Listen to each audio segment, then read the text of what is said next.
I'm your host, Annie Bowles, and this is News du Jour.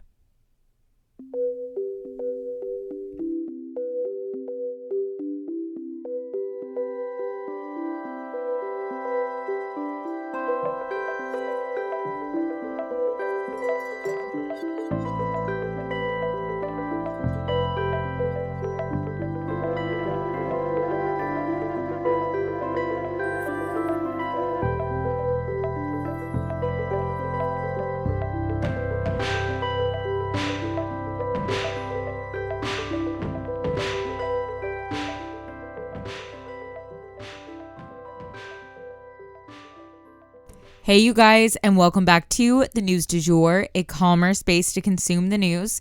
So before we jump into the episode today, I wanted to tell you guys about our newest sponsor.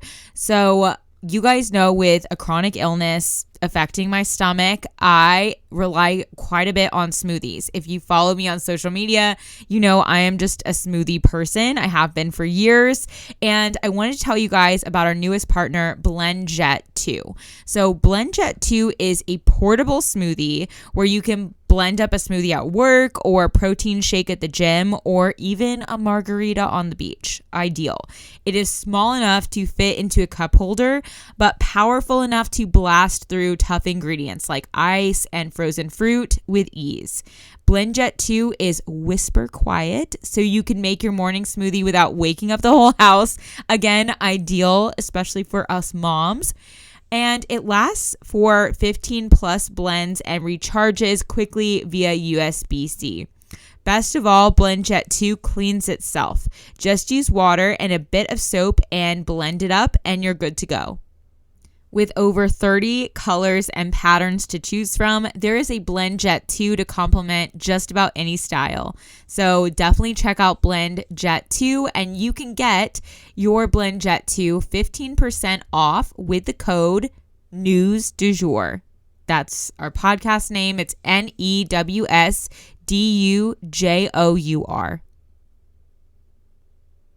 There is also going to be a link in our show notes for that sponsor, and I really appreciate you guys supporting our sponsors because that, of course, supports our show. Now, without further ado, we will go ahead and jump into the episode. So I wanted to remind you guys that I will be taking off through the 4th of July. So the first episode back is going to be next Thursday. I'm sorry it's going to be such a short week, but I have to take breaks or else I would lose my mind. So I'm taking a little break and I really appreciate your patience. I did want to give you guys a Madonna update right here at the top.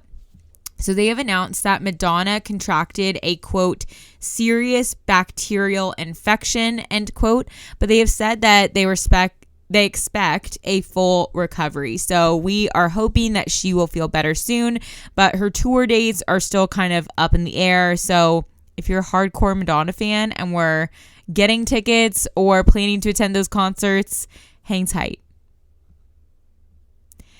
And for our first longer story today, we are, of course, going to go over the Supreme Court decision on affirmative action. So the Supreme Court ruled against affirmative action, voting 6-3. They produced a 237-page decision in this case explaining their decision. And the particular case that came before the court actually involved Harvard and the University of North Carolina, two of the oldest educational institutions in the United States. The justices ruled that race-based admissions at these schools violates the 14th Amendment as well as Title VI of the Civil Rights Act.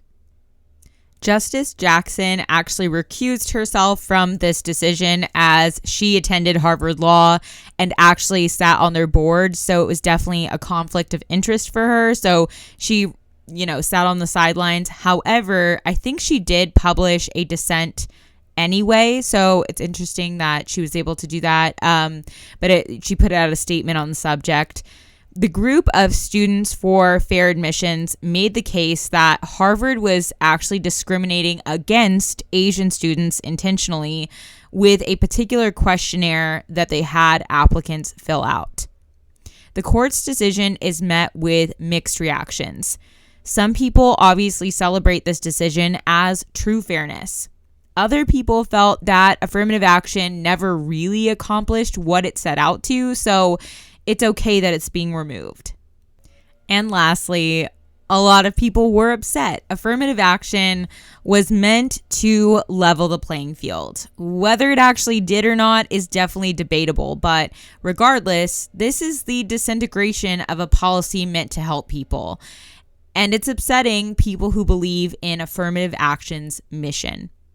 Statistics show that many of the people of color being helped by affirmative action came from the same privileged background and elite high schools, Exeter and things of that nature, that their white peers were attending or attended in high school and then went to Harvard. So, that picture you have in your head of affirmative action helping like an inner city kid who, is a first generation college student, that's not really who ends up getting helped by this program. And while I think it is always important to have different skin colors represented in a room because that's diversity of thought at a very basic level, it's not accomplishing the socioeconomic shakeup that one would hope that it would, or at least not very often.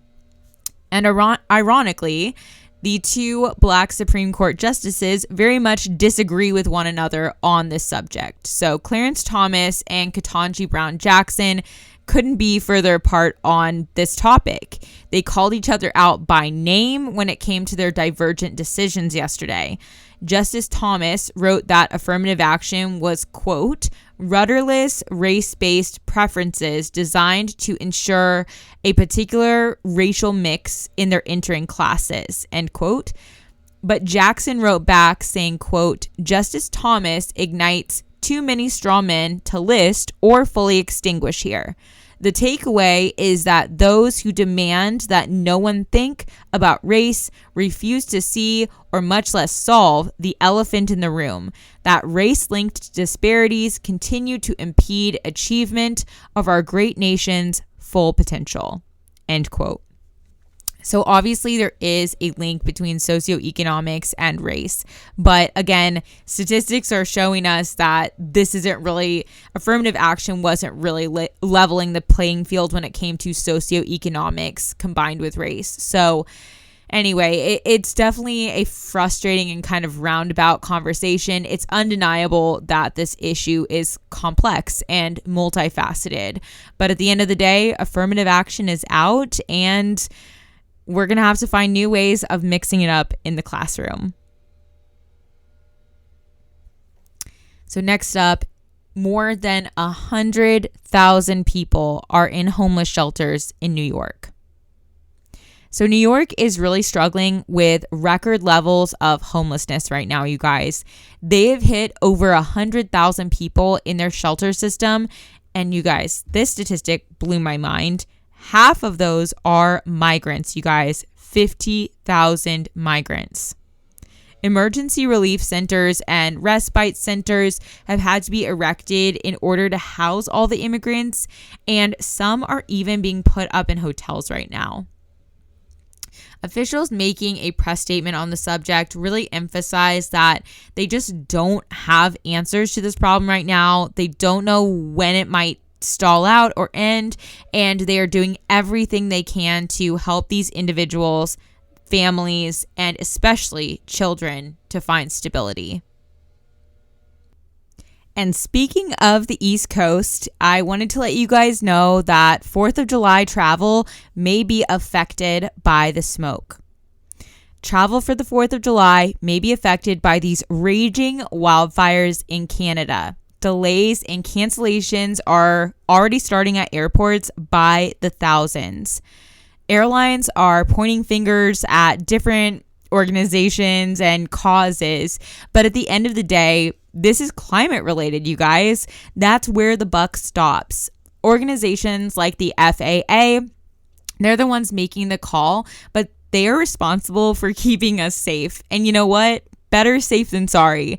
Can you imagine if you were up in the air experiencing that smoke and some type of travel disaster on a plane? You would wish so hard that you were stuck in a line at the airport instead, safe on the ground.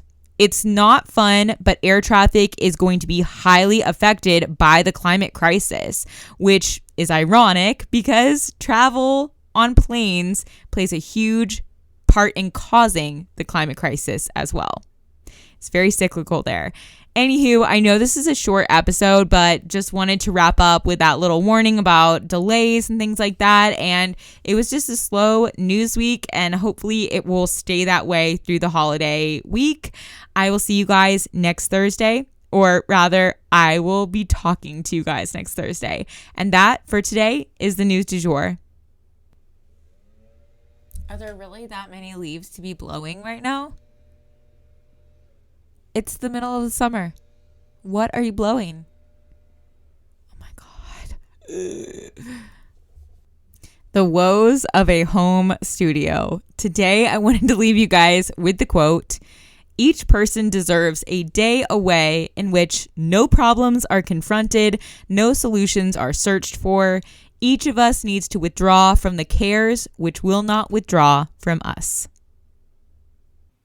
If you enjoyed this episode, please subscribe on whatever podcast platform you use to listen.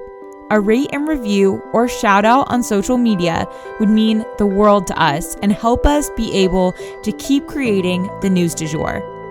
But the best way to support all of our work is to become a patron at www.patreon.com/sugarfreemedia. You can also follow us on social media under sugarfreemedia.co on Instagram and just sugarfreemedia, all one word, on TikTok. We appreciate you listening and look forward to telling you about the news again next time on News du Jour. Broadcasting from